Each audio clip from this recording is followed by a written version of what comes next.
Chapter 3 Dragon Tales. At dawn, the sun's rays streamed through the window, warming Eragon's face. Rubbing his eyes, he sat up on the edge of the bed. The pine floor was cold under his feet. He stretched his sore legs and rubbed his back, yawning. Beside the bed was a row of shelves covered with objects he had collected. There were twisted pieces of wood, odd bits of shells, rocks that had broken to reveal shiny interiors, and strips of dry grass tied into knots. His favorite item was a root so convoluted he never tired of looking at it. The rest of the room was bare, except for a small dresser and nightstand. He pulled on his boots and stared at the floor, thinking. This was a special day. It was near this very hour, 16 years ago, that his mother Selena had come home to Carabahal, alone and pregnant. She had been gone for 6 years, living in the cities. When she returned, she wore expensive clothes, and her hair was bound by a net of pearls. She had sought out her brother, Garrow, and asked to stay with him until the baby arrived. Within 5 months, her son was born. Everyone was shocked when Selena tearfully begged Garrow and Marion to raise him. When they asked why, she only wept and said, "I must." Her pleas had grown increasingly desperate until they finally agreed. She named him Eragon, and then departed early the next morning and never returned. Eragon still remembered how he had felt when Marion told him the story before she died. The realization that Garrow and Marion were not his real parents had disturbed him greatly. Things that had been permanent and unquestionable were suddenly thrown into doubt. Eventually, he had learned to live with it, but he always had a nagging suspicion that he had not been good enough for his mother. "I'm sure there was a good reason for what she did. I only wish I knew what it was." One other thing bothered him. Who was his father? Selena had told no one, and whoever it might be had never come looking for Eragon. He wished he knew who it was, if only to have a name. It would be nice to know his heritage. He sighed and went to the nightstand, where he splashed his face, shivering as the water ran down his neck. Refreshed, he retrieved the stone from under the bed and set it on a shelf. The morning light caressed it, throwing a warm shadow on the wall. He touched it one more time, then hurried to the kitchen, eager to see his family. Garrow and Roran were already there, eating chicken. As Eragon greeted them, Roran stood with a grin. Roran was 2 years older than Eragon, muscular, sturdy, and careful with his movements. They could not have been closer even if they had been real brothers. Roran smiled. "I'm glad you're back. How was the trip?" "Hard," replied Eragon. "Did Uncle tell you what happened?" He helped himself to a piece of chicken, which he devoured hungrily. "No," said Roran, and the story was quickly told. At Roran's insistence, Eragon left his food to show him the stone. This elicited a satisfactory amount of awe, but Roran soon asked nervously, "Were you able to talk with Katrina?" "No, there wasn't an opportunity after the argument with Sloane, but she'll expect you when the traders come.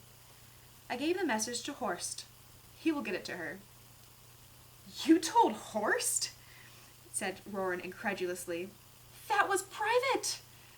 If I had wanted everyone to know about it, I could have built a bonfire and used smoke signals to communicate. Oh, if Sloane finds out, he won't let me see her again."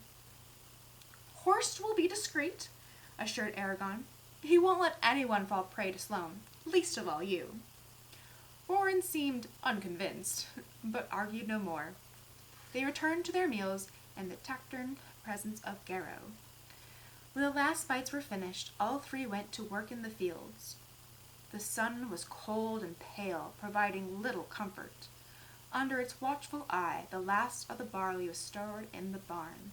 Next, they gathered prickly vine squash, then the rutabagas, beets, peas, turnips, and beans, which they packed into the root cellar. After hours of labor, they stretched their cramped muscles, pleased that the harvest was finished. The following days were spent pickling, salting, shelling, and preparing the food for winter.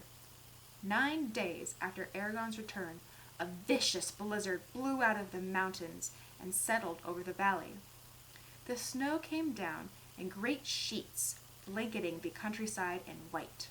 They only dared leave the house for firewood and to feed the animals, for they feared getting lost in the howling wind and featureless landscape. They spent their time huddled over the stove as gusts rattled the heavy window shutters. Days later, the storm finally passed, revealing an alien world of soft white drifts. "I'm afraid the traders may not come this year with conditions this bad," said Garrow. "They're late as it is. We'll give them a chance and wait before going to Carvajal. But if they don't show soon, we'll have to buy any spare supplies from the townspeople." His countenance was resigned. They grew anxious as the days crept by without a sign of the traders. Talk was sparse, and depression hung over the house. On the 8th morning, Roran walked to the road and confirmed that the traders had not yet passed. The day was spent readying for the trip into Carvajal, scrounging with grim expressions for saleable items. That evening, out of desperation, Eragon checked the road again. He found deep ruts cut into the snow, with numerous hoofprints between them.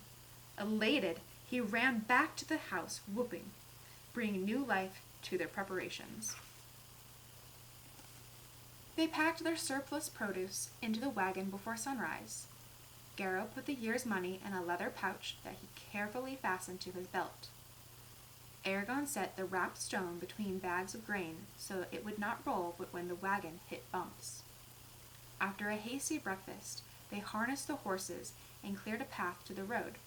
The traders' wagons had already broken the drifts which spread their progress. By noon they could see Carvajal. In daylight it was a small earthy village, filled with shouts and laughter. The traders had made camp in an empty field on the outskirts of town. Groups of wagons, tents, and fires were randomly spread across it, spots of color against the snow. The troubadours' 4 tents were garishly decorated. A steady stream of people linked the camp to the village. Crowds churned around a line of bright tents and booths, clogging the main street. Horses whinnied at the noise. The snow had been pounded flat, giving it a glassy surface. Elsewhere, bonfires had melted it. Roasted hazelnuts added a rich aroma to the smells wafting around them. Garrow parked the wagon and picketed the horses, then drew coins from his pouch. "Get yourselves some treats. Roran, do what you want. Only be at horse in time for supper. Eragon, bring that stone and come with me." Eragon grinned at Roran and pocketed the money, already planning how to spend it. Roran departed immediately with a determined expression on his face. Garrow led Eragon into the throng, shouldering his way through the bustle. Women were buying cloth, while nearby their husbands examined a new latch, hook, or tool. Children ran up and down the road, shrieking with excitement. Knives were displayed here, spices there, and pots were laid out in shiny rows next to leather harnesses. Eragon stared at the traders curiously. They seemed less prosperous than last year. Their children had a frightened, wary look, and their clothes were patched.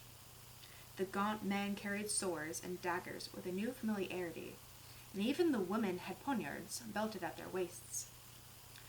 What could have happened to make them like this? And why are they so late? Wondered Eragon. He remembered the traders as being full of good cheer, but there was none of that now. Garrow pushed down the street, searching for Murlock, a trader who specialized in odd trinkets and pieces of jewelry. They found him behind a booth, displaying brooches to a group of women.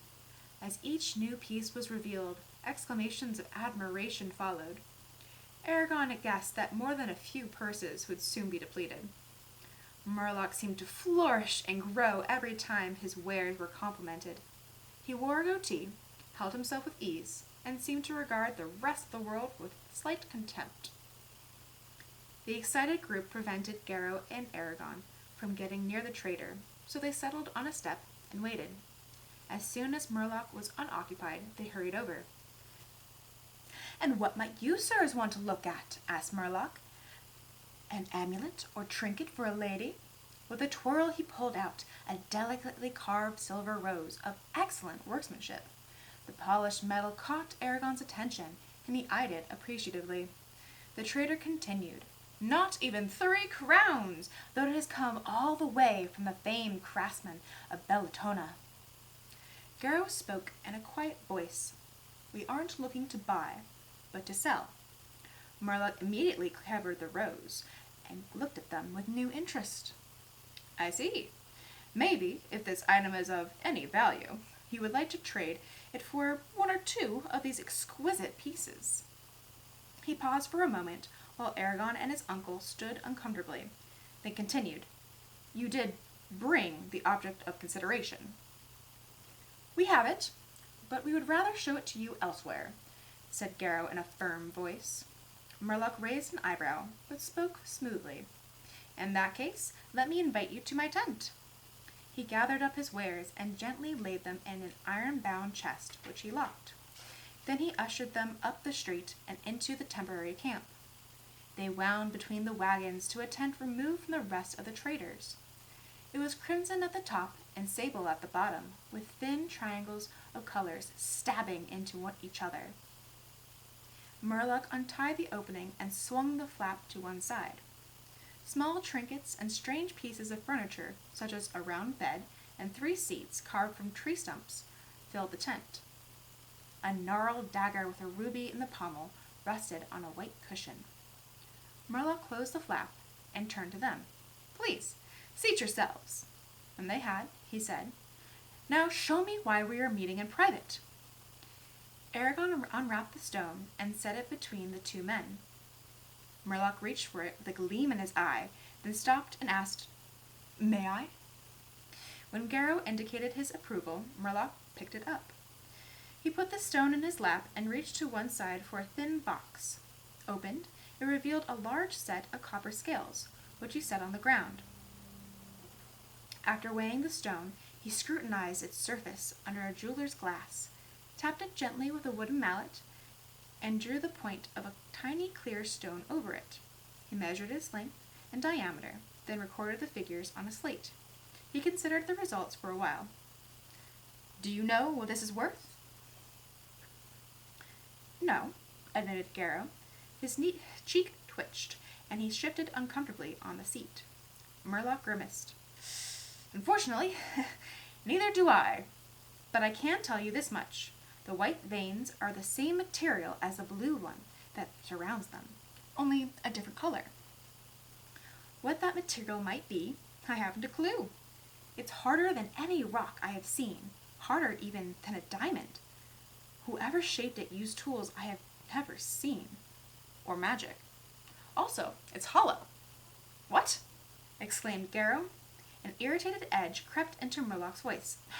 "Did you ever hear a rock sound like this?"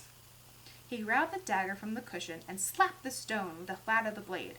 A pure note filled the air, then faded away smoothly. Eragon was alarmed, afraid that the stone had been damaged. Murloc tilted the stone toward them. "You will find no scratches or blemishes where the dagger struck. I doubt I could do anything to harm the stone, even if I took a hammer to it." Garrow crossed his arms with a reserved expression. A wall of silence surrounded them. Eragon was puzzled. "I knew that the stone appeared in the spine through magic, but made by magic? What for and why?" He blurted, "But what is it worth?" "I can't tell you that," said Murloc in a pained voice. "I am sure that there are people who will pay dearly to have it, but none of them are in Carvajal. You would have to go to the southern cities to find a buyer. This is a curiosity for most people, not an item to spend money on when practical things are needed." Garrow stared at the tent ceiling like a gambler calculating the odds. "Will you buy it?" The trader answered instantly, "It's not worth the risk." I might be able to find a wealthy buyer during my spring travels, but I can't be certain. Even if I did, you wouldn't be paid until I return next year. No, you will have to find someone else to trade with you. I am curious, however. Why do you insist on talking to me in private?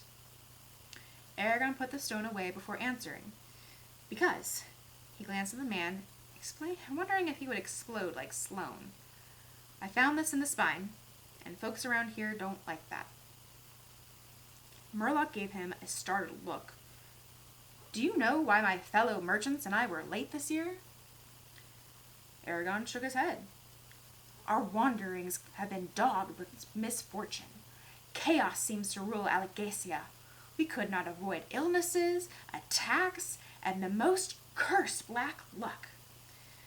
Because the Varden's attacks have increased, Galbatorix has forced cities to send more soldiers to the borders, men who are needed to combat the Urgles. The brutes have been migrating southeast toward the Hardic Desert.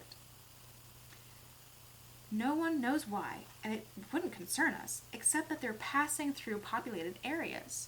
They've been spotted on roads and near cities. Worst of all are reports of a shade, though the stories are unconfirmed. Not many people survive such an encounter. Why haven't we heard about this? Cried Eragon. Because, said Murloc grimly, it only began a few months ago. Whole villages have been forced to move because Urgles destroyed their fields and starvation threatens. Nonsense, growled Garrow. We haven't seen any Urgles. The only one around here has his horns mounted in Morn's tavern. Murloc arched an eyebrow. Maybe so, but this is a small village hidden by mountains. It's not surprising that you've escaped notice. However, I wouldn't expect that to last. I only mention this because strange things are happening here as well, if you found such a stone in the spine. With that sobering statement, he bid them farewell with a bow and a slight smile. Garrow headed back to Carvajal, with Eragon trailing behind. What do you think? Asked Eragon. I'm going to get more information before I make up my mind. Take the stone back to the wagon, then do what you want. I'll meet you for dinner at Horst's. Eragon dodged the crowd and happily dashed back to the wagon. Trading would take his uncle hours, time that he planned to enjoy fully. He hid the stone under the bags, then set out into town with a cocky stride. He walked from one booth to another, evaluating the goods with a buyer's eye, despite his meager supply of coins. When he talked with the merchants, they confirmed what Murloc had said about the instability in Alagacia. Over and over, the message was repeated. Last year's security has deserted us, new dangers have arrived, and nothing is safe. Later in the day, he bought 3 sticks of malt candy and a small piping hot cherry pie. The hot food felt good after hours of standing in the snow. He licked the sticky syrup from his fingers regretfully, wishing for more, then sat on the edge of a porch and nibbled a piece of candy.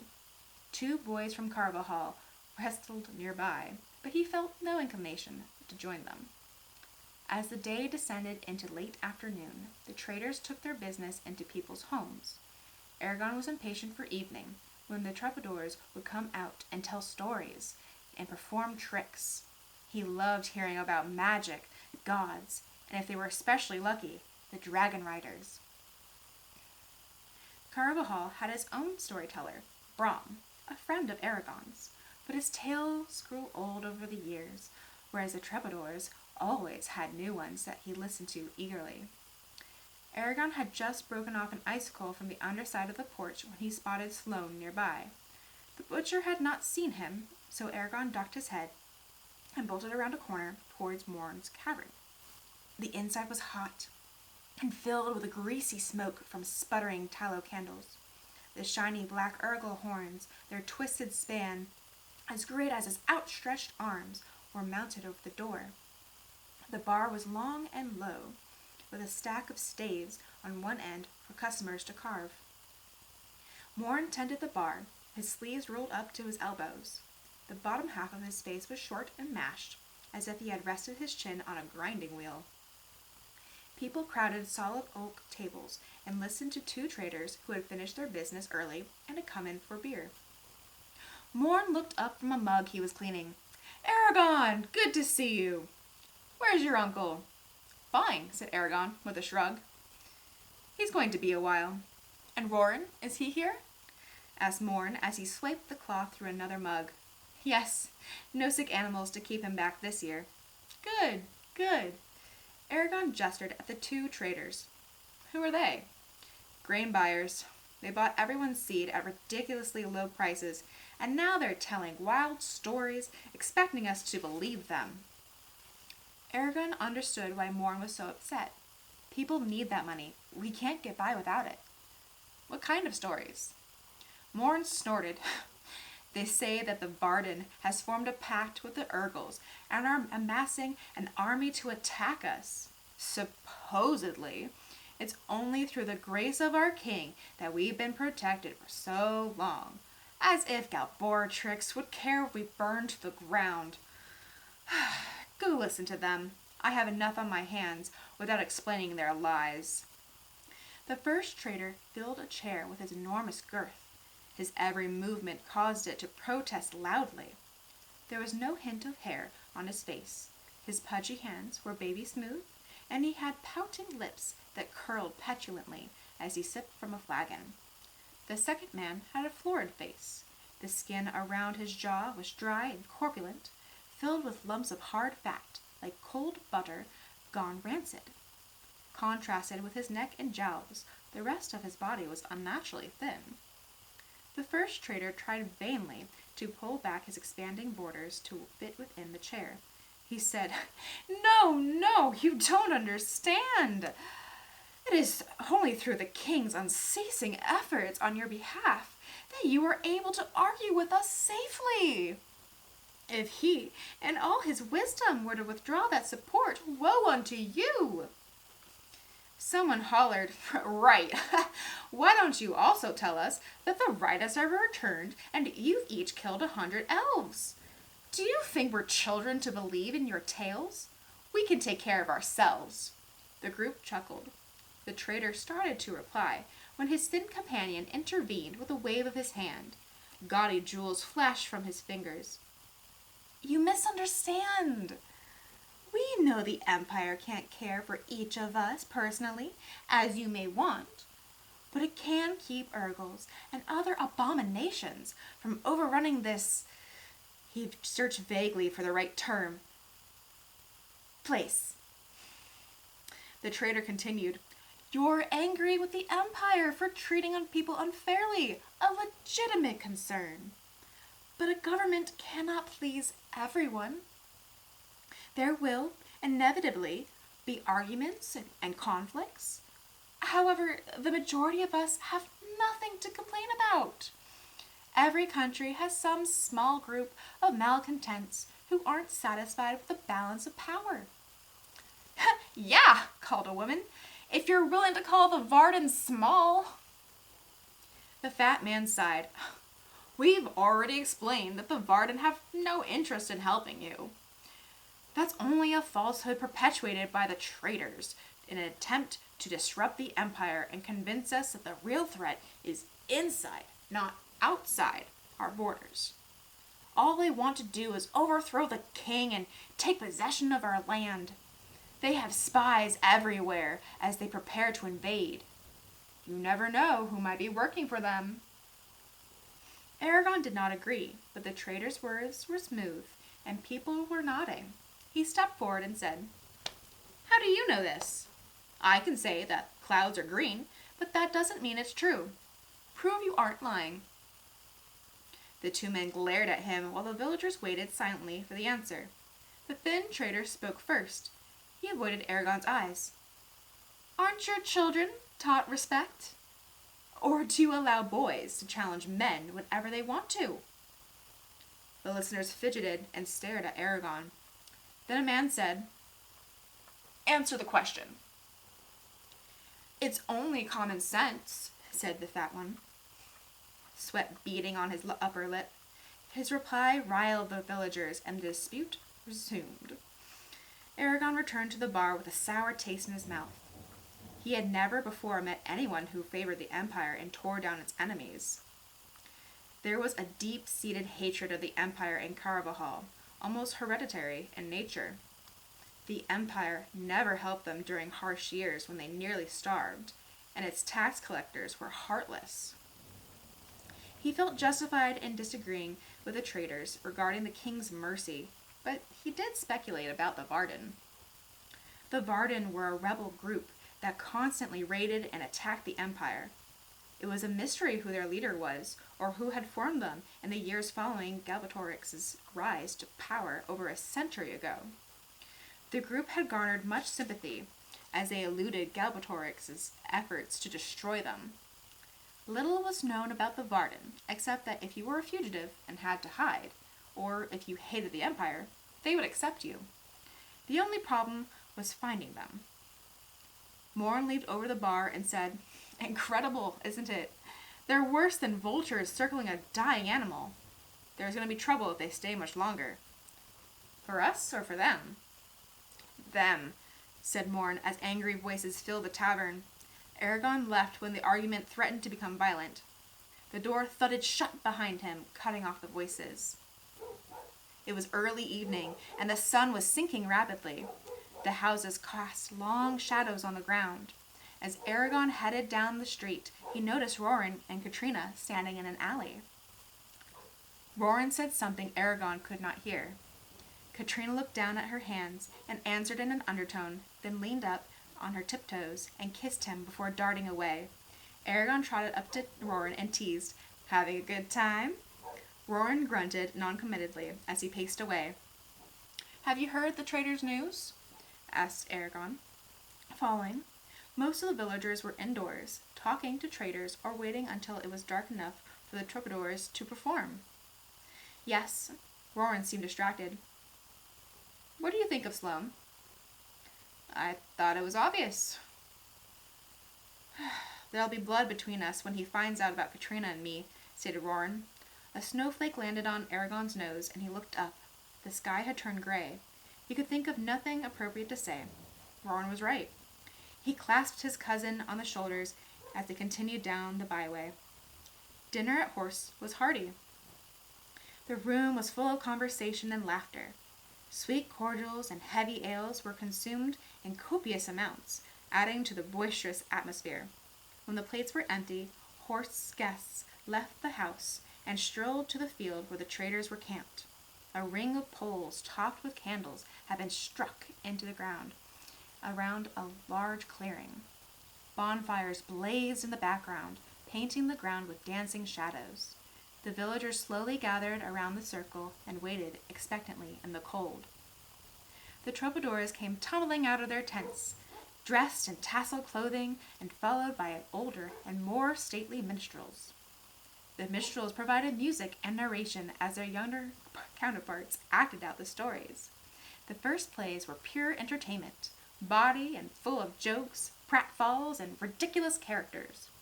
Later, however, when the candles sputtered in their sockets and everyone was drawn together in a tight circle, the old storyteller Brom stepped forward. A knotted white beard rippled over his chest, and a long black cape was draped around his bent shoulders, obscuring his body. He spread his arms with hands that reached out like talons and recited thus: "The sands of time cannot be stopped. Years pass, whether we will them or not, but we can remember. What has been lost may yet live on in memories. That which you will hear is imperfect and fragmented, yet treasure it, for without you it does not exist. I give you now a memory that has been forgotten, hidden in the dreamy haze that lies behind us." His keen eyes inspected their interested faces. His gaze lingered on Eragon last of all.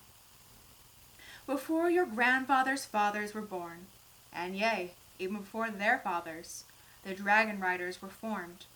To protect and guard was their mission, and for thousands of years they succeeded.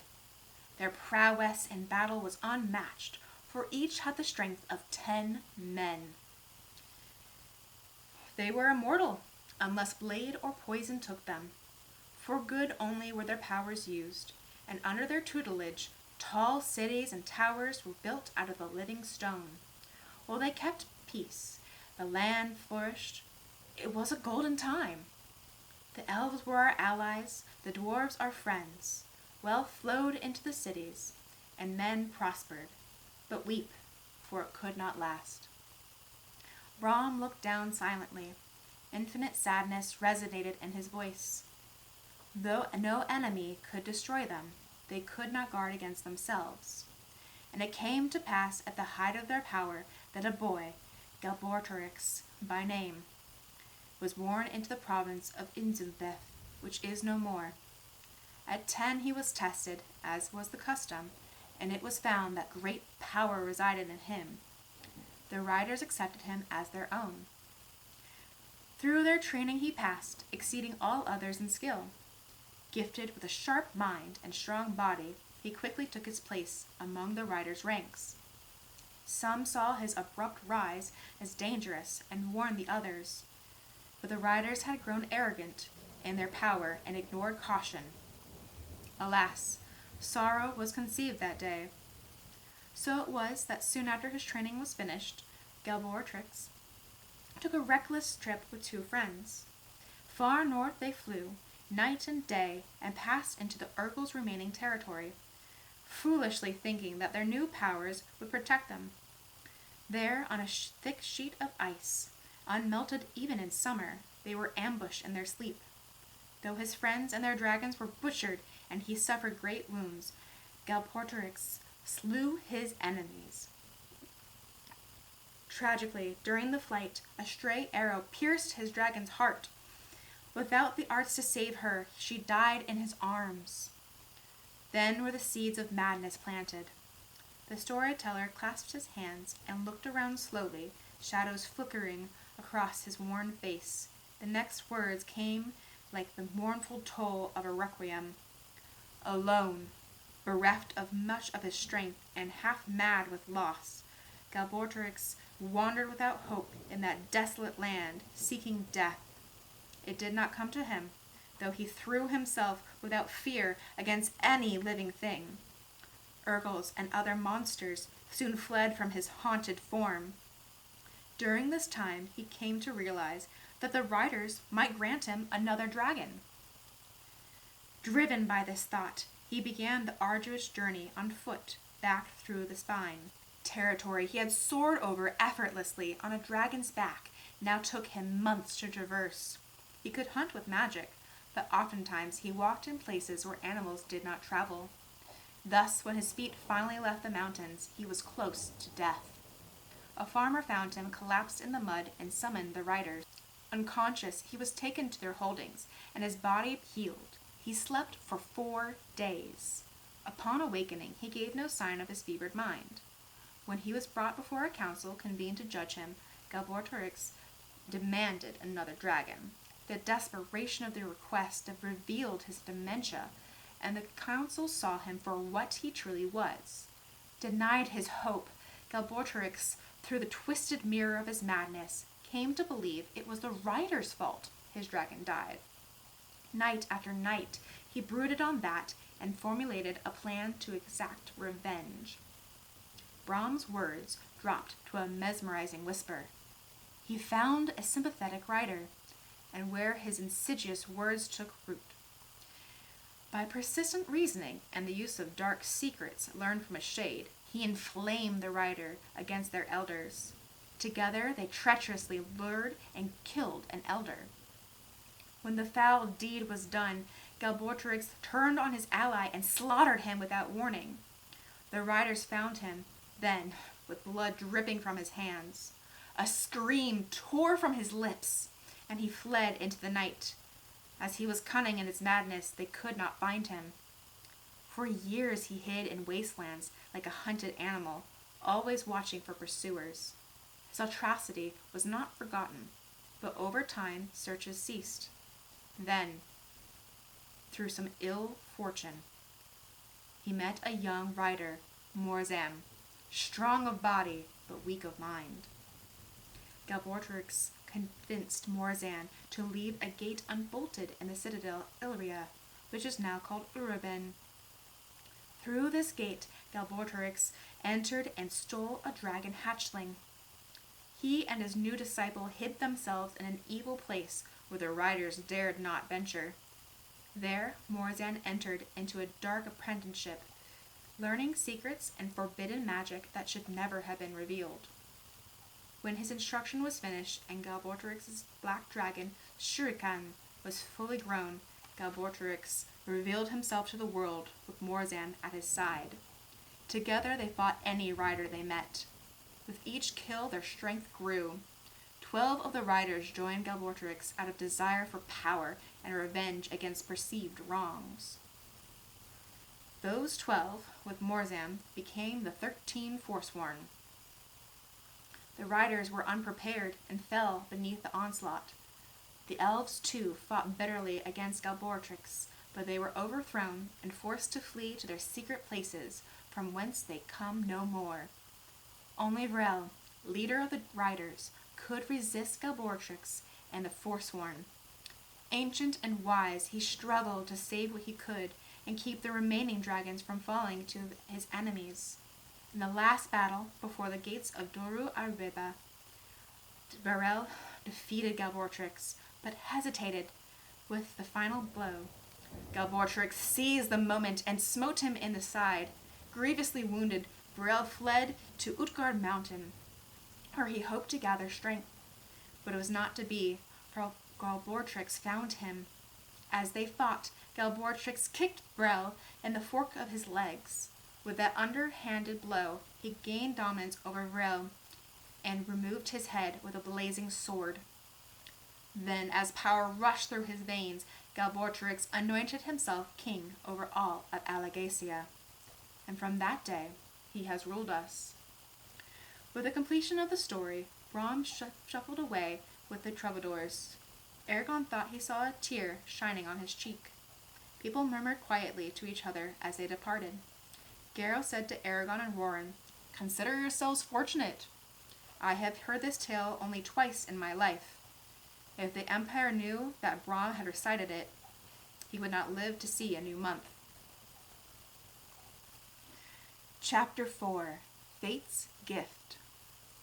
The evening after their return from Carvajal, Eragon decided to test the stone as Murloc had. Alone in his room, he set it on his bed and laid 3 tools next to it. He started with a wooden mallet and lightly tapped the stone. It produced a subtle ringing. Satisfied, he picked up the next tool, a heavy leather hammer. A mournful peal reverberated when it struck. Lastly, he pounded a small chisel against it. The metal did not chip or scratch the stone, but it produced the clearest sound yet. As the final note died away, he thought he heard a faint squeak. Murloc said the stone was hollow. There could be something of value inside. I don't know how to open it, though. There must have been a good reason for someone to shape it, but whoever sent the stone into the spine hasn't taken the trouble to retrieve it, or doesn't know where it is. But I don't believe that a magician with enough power to transport the stone wouldn't be able to find it again. So was I meant to have it? He could not answer the question. Resigned to an unsolvable mystery, he picked up the tools and returned the stone to its shelf.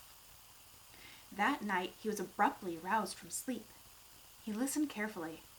All was quiet. Uneasy, he slid his hand under the mattress and grasped his knife. He waited a few minutes, then slowly sank back to sleep. A squeak pierced the silence, tearing him back to wakefulness. He rolled out of bed and yanked the knife from its sheath. Fumbling with a tinderbox, he lit a candle. The door to his room was closed. Though the squeak was too loud for a mouse or rat, he still checked under the bed. Nothing. He sat on the edge of the mattress and rubbed the sleep from his eyes. Another squeak filled the air, and he started violently. Where was the noise coming from? Nothing could be in the floor or walls. They were solid wood. The same went for his bed, and he would have noticed if anything had crawled into his straw mattress during the night. His eyes settled on the stone. He took it off the shelf and absently cradled it as he studied the room. A squeak rang in his ears and reverberated through his fingers. It came from the stone. The stone had given him nothing but frustration and anger, and now it would not even let him sleep. It ignored his furious glare and sat solidly, occasionally peeping. Then it gave one very loud squeak and fell silent. Eragon warily put it away and got back under the sheets. Whatever secret the stone held, it would have to wait until the morning. The moon was shining through his window when he woke again. The stone was rocking rapidly on the shelf, knocking against the wall. It was bathed in cool moonlight that bleached its surface. Eragon jumped out of bed, knife in hand. The motion stopped, but he remained tense. Then the stone started squeaking and rocking faster than ever. With an oath, he began dressing. He did not care how valuable the stone might be. He was going to take it far away and bury it. The rocking stopped. The stone became quiet. It quivered, then rolled forward and dropped onto the floor with a loud thump. He inched toward the door in alarm as the stone wobbled toward him. Suddenly, a crack appeared on the stone. Then another, and another. Transfixed, Eragon leaned forward, still holding the knife. At the top of the stone, where all the cracks met, a small piece wobbled, as if it were balanced on something, then rose and toppled to the floor. After another series of squeaks, a small dark head poked out of the hole, followed by a weirdly angled body.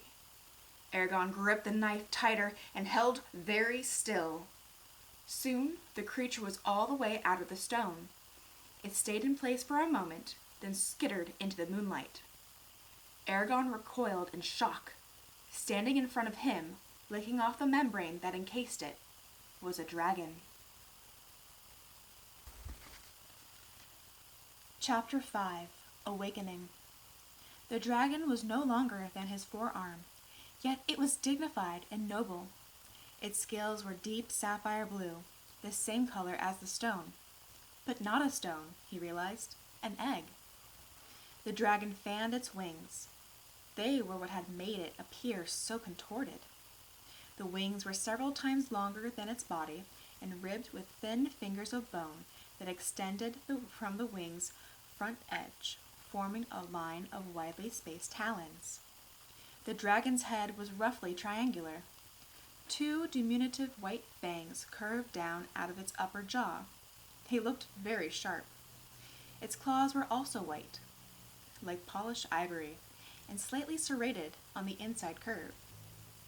A line of small spikes ran down the creature's spine, from the base of its head to the tip of its tail. A hollow where its neck and shoulders joined created a larger than normal gap between the spikes. Eragon shifted slightly, and the dragon's head snapped around. Hard ice blue eyes fixed on him. He kept very still. It might be a formidable enemy if it decided to attack. The dragon lost interest in Eragon and awkwardly explored the room, squealing as it bumped into a wall or furniture. With a flutter of wings, it leapt onto the bed and crawled to his pillow, squeaking. Its mouth was open pitifully, like a young bird's, displaying rows of pointed teeth. Eragon sat cautiously on the end of the bed. The dragon smelled his hand, nibbled his sleeve. He pulled his arm back. A smile tugged at Eragon's lips as he looked at the small creature. Tentatively, he reached out with his right hand and touched its flank. A blast of icy energy surged into his hand and raced up his arm, burning in his veins like liquid fire. He fell back with a wild cry. An iron clang filled his ears, and he heard a soundless scream of rage. Every part of his body seared with pain. He struggled to move, but was unable to. After what seemed like hours, warmth seeped back into his limbs, leaving them tingling. Shivering uncontrollably, he pushed himself upright. His hand was numb, his fingers paralyzed. Alarmed, He watched as the middle of his palm shimmered and formed a diffused white oval. The skin itched and burned like a spider bite. His heart pounded frantically. Eragon blinked, trying to understand what had occurred. Something brushed against his consciousness, like a finger trailing over his skin. He felt it again, but this time it solidified into a tendril of thought through which he could feel a growing curiosity. It was as if an invisible wall surrounding his thoughts had fallen away, and he was now free to reach out with his mind. He was afraid that without anything to hold him back, he would float out of his body and be unable to return, becoming a spirit of the ether. Scared, he pulled away from the contact. The new sense vanished, as if he had closed his eyes. He glared suspiciously at the motionless dragon. A scaly leg scraped against his side, and he jerked back. But the energy did not shock him again. Puzzled, he rubbed the dragon's head with his right hand. A light tingling ran up his arm. The dragon nuzzled him, arching its back like a cat. He slid a finger over its thin wing membranes. They felt like old parchment, velvety and warm, but still slightly damp. Hundreds of slender veins pulsed through them. Again, the tendril touched his mind, but this time, instead of curiosity, he sensed an overpowering, ravenous hunger. He got up with a sigh. This was a dangerous animal. Again, the tendril touched his mind, but this time, instead of curiosity, he sensed an overpowering, ravenous hunger. He got up with a sigh. This was a dangerous animal, of that he was sure. Yet it seemed so helpless crawling on his bed. He could only wonder if there was any harm in keeping it. The dragon wailed in a reedy tone as it looked for food. Eragon quickly scratched his head to keep it quiet. I'll think about this later, he decided, and left the room, carefully closing the door. Returning with 2 strips of dried meat, he found the dragon sitting on the windowsill, watching the moon. He cut the meat into small squares and offered one to the dragon. It smelled the square cautiously, then jabbed its head forward like a snake and snatched the meat from his fingers, swallowing it whole with a peculiar jerk. The dragon prodded Eragon's hand for more food. He fed it, careful to keep his fingers out of the way. By the time there was only 1 square left, the dragon's belly was bulging. He offered the last piece. The dragon considered it for a moment, then lazily snapped it up. Done eating, it crawled onto his arm and curled against his chest. Then it snorted, a puff of dark smoke rising from its nostrils. Eragon looked at it with wonder.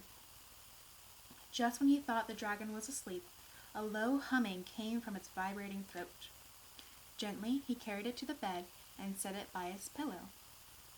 The dragon, eyes closed, wrapped its tail around the bedpost contently. Eragon lay next to it, flexing his hand in the nearer darkness. He faced a painful dilemma. By raising a dragon, he could become a rider. Myths and stories about riders were treasured, and being one would automatically place him among those legends. However, if the Empire discovered the dragon, he and his family would be put to death unless he joined the king. No one could, or would, help them. The simplest solution was just to kill the dragon, but the idea was repugnant, and he rejected it. Dragons were too revered for him to even consider that. Besides, what could betray us, he thought. We live in a remote area and have done nothing to draw attention. The problem was convincing Garrow and Roran to let him keep the dragon. Neither of them would care to have a dragon around. I could raise it in secret. In a month or 2, it would be too large for Garrow to get rid of, but will he accept it? Even if he does, can I get enough food for the dragon while it's hiding? It's no larger than a small cat, but it ate an entire handful of meat. I suppose it'll be able to hunt for itself eventually, but how long until then? Will it be able to survive the cold outside? All the same, he wanted the dragon. The more he thought about it, the surer he was. However things might work out with Garrow, Eragon would do everything he could to protect it. Determined, he fell asleep, with the dragon cradled against him.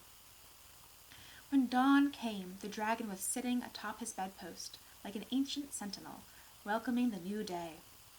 Eragon marveled at its color. He had never seen such a clear, hard blue.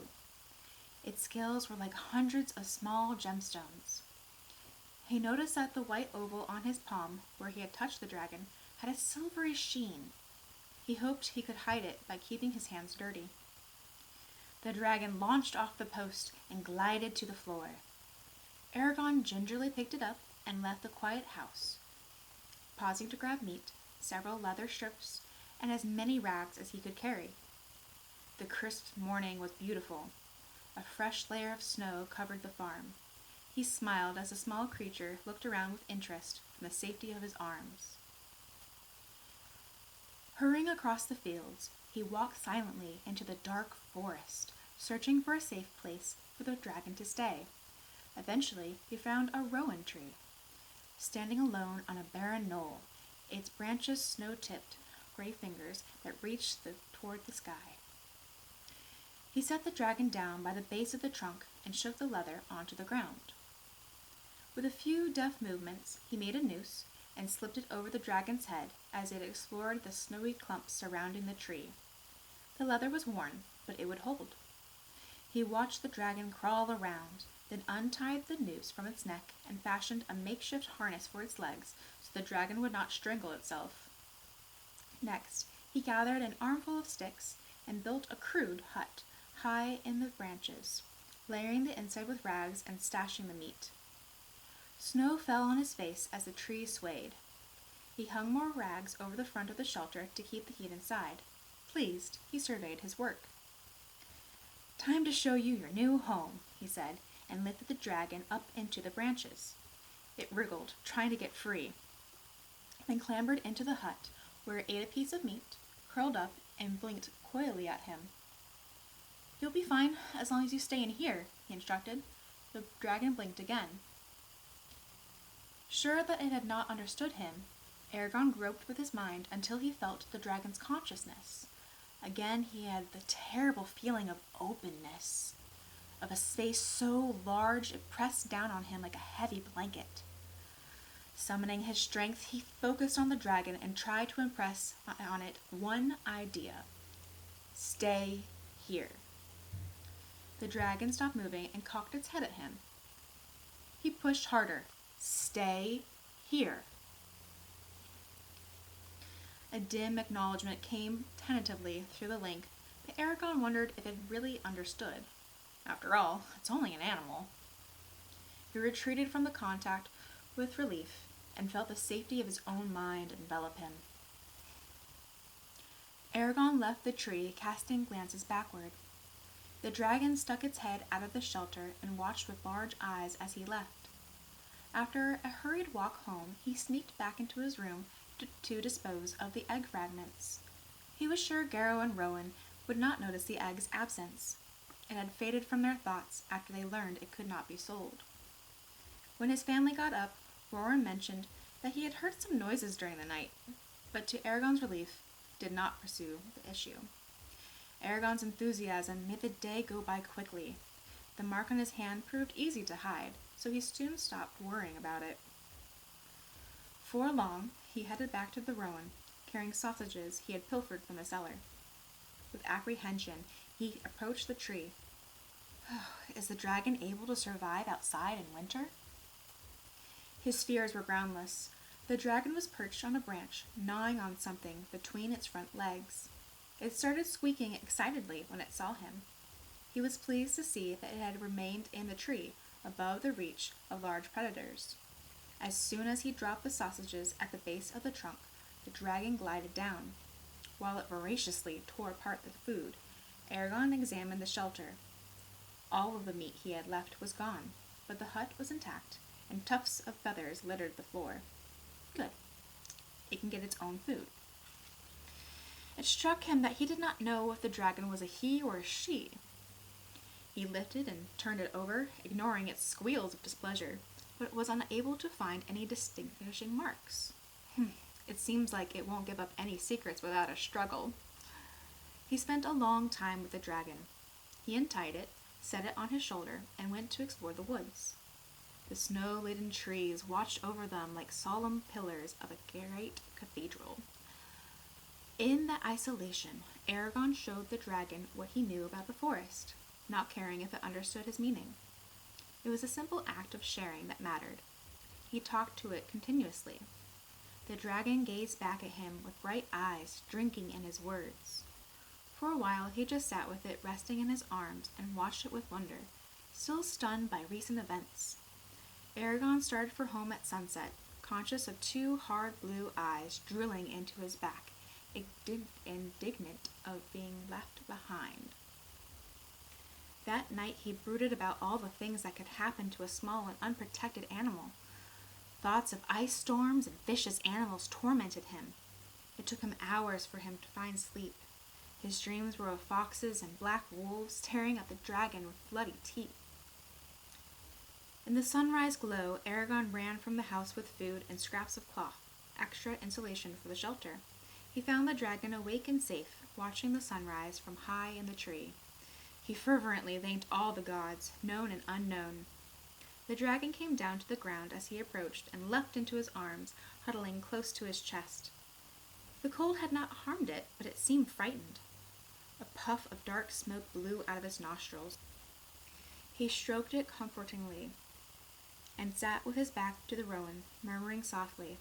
He kept still as the dragon buried its head in its coat. After a while, it crawled out of his embrace and onto his shoulder. He fed it, then wrapped the new rags around the hut. They played together for a time, but Eragon had to return to the house before long. A smooth routine was quickly established. Every morning, Eragon ran out to the tree and gave the dragon breakfast before hurrying back. During the day, he attacked his chores until they were finished and he could visit the dragon again.